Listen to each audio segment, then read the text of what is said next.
پانی اور نماز ایک جیسے ہیں۔ پانی محتاج نہیں پینے والوں کا، اور نماز محتاج نہیں پڑھنے والوں کی۔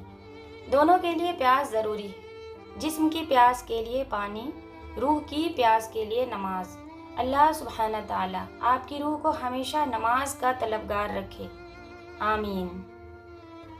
صبر میں اتنی طاقت ہوتی ہے کہ دھوکہ دینے والوں کی بنیادیں ہلا دیتی ہیں۔ جس انسان کو غصہ زیادہ آتا ہے، وہ انسان پیار بھی اتنا ہی زیادہ کرتا ہے اور اتنا ہی صاف دل رکھتا ہے۔ طوفان میں کشتیاں اور گھمنڈ میں ہستیاں ہمیشہ ڈوب جایا کرتی ہیں۔ انسان کی انسانیت تب ختم ہوتی ہے جب اسے دوسروں کے دکھوں پر ہنسی آنے لگے۔ حضرت علی رضی اللہ تعالی عنہ نے فرمایا، جب تم کسی کو اکیلا دیکھو تو سمجھ جاؤ کہ وہ ایک سچا انسان ہے، کیونکہ بھیڑ ہمیشہ منافق کے ساتھ ہوتی ہے۔ ان لوگوں کو وضاحتیں دے دے کر اپنے وقت اور سکون برباد نہ کرو جو ہمیشہ آپ کو غلط سمجھنے کے لیے مصروف عمل رہتے ہیں۔ حضرت علی رضی اللہ تعالی عنہ نے فرمایا، خدا کے نزدیک کسی انسان کی عزت جتنی زیادہ ہوتی جاتی ہے، اس کا امتحان بھی اس قدر سخت ہوتا چلا جاتا ہے۔ ہر اذیت کی ایک معینہ مدت ہوتی ہے، جس کے گزر جانے کے بعد نہ تو درد کی شدت پہلے جیسی رہتی ہے اور نہ اسے سہنے والا انسان پہلے جیسا رہتا ہے۔ اللہ تعالیٰ فرماتا ہے، اگر 7 سمندر کا پانی بھی دوزخ میں ڈال دیا جائے تو بھی دوزخ کی آگ کم نہیں ہوگی، جبکہ میرا بندہ جب میرے سامنے ہاتھ پھیلا کر روتا ہے تو اس کی آنکھ سے نکلنے والا ایک آنسو کا قطرہ اگر دوزخ میں ڈال دیا جائے تو دوزخ کی آگ ختم ہو جائے گی۔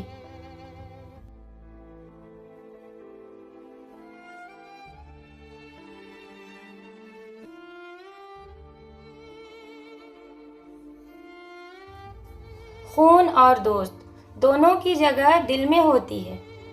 فرق صرف اتنا ہے کہ خون دل سے ہو کر گزر جاتا ہے اور دوست دل میں آ کر دل میں ہی رہ جاتا ہے۔ انسان 2 وجہ سے بدل جاتا ہے، کوئی خاص اس کی زندگی میں آ جائے یا کوئی بہت خاص اس کی زندگی سے چلا جائے۔ مشکل دستک دے تو خوفزدہ نہ ہوں، آگے بڑھ کر دروازہ کھول دیں، کیونکہ کامیابی مشکل کا بھیس بدل کر آتی ہے۔ وہ شخص کبھی کامیاب نہیں ہو سکتا جس میں ناکامی کا خوف کامیابی کی چاہت سے زیادہ ہو۔ یاد رکھیں کہ آپ جو کچھ بھی کسی کے بارے میں کہہ رہے ہیں اس کو آپ نے اللہ کی عدالت میں ثابت بھی کرنا ہے، اس لیے سوچ سمجھ کر کسی کے بارے میں لکھو یا بولو کہ حقیقت لکھ رہے ہو کہ الزام لگا رہے ہو۔ دوسروں کو سمجھانا مشکل ہو جائے تو اپنے آپ کو سمجھا لینا بہتر ہوتا ہے۔ جس طرح کمرے میں موجود چھوٹے چھوٹے سوراخ سورج کی ہونے کی گواہی دیتے ہیں، اسی طرح انسان کی چھوٹی چھوٹی باتیں اس کی تربیت اور اخلاق کی پہچان کروا دیتی ہیں۔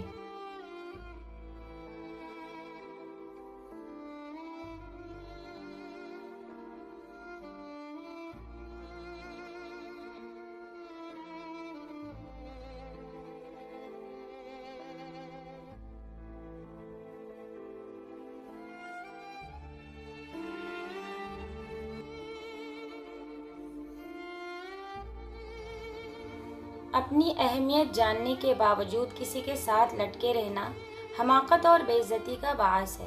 دل مضبوط کرو اور جہاں اہمیت نہ ہو وہاں بیٹھے نہ رہو۔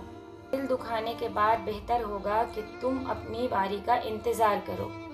بات علم سے کرو، طاقت کا سہارا نہ لو، کیونکہ طاقت کتنی بھی بڑی کیوں نہ ہو علم کے آگے چھوٹی ہو جاتی ہے۔ اگر کسی کے چہرے پر آپ کی وجہ سے مسکراہٹ آتی ہے تو آپ دنیا کے امیر ترین انسان ہیں۔ غلطی نکالنا تو بہت آسان ہے، لیکن کسی کو ٹھیک کرنا نئی تعمیر سے زیادہ مشکل کام ہے۔ کسی کی اصلاح کرنے کے لیے بھی دانائی اور حکمت چاہیے۔ زندگی کا ہر راز تنہائی میں پا لیا، جس کا بھی غم ملا اسے اپنا بنا لیا۔ غم میرا سننے کو جب کوئی بھی نہ ملا تو رکھا سر سجدے میں اور رب کو سنا دیا۔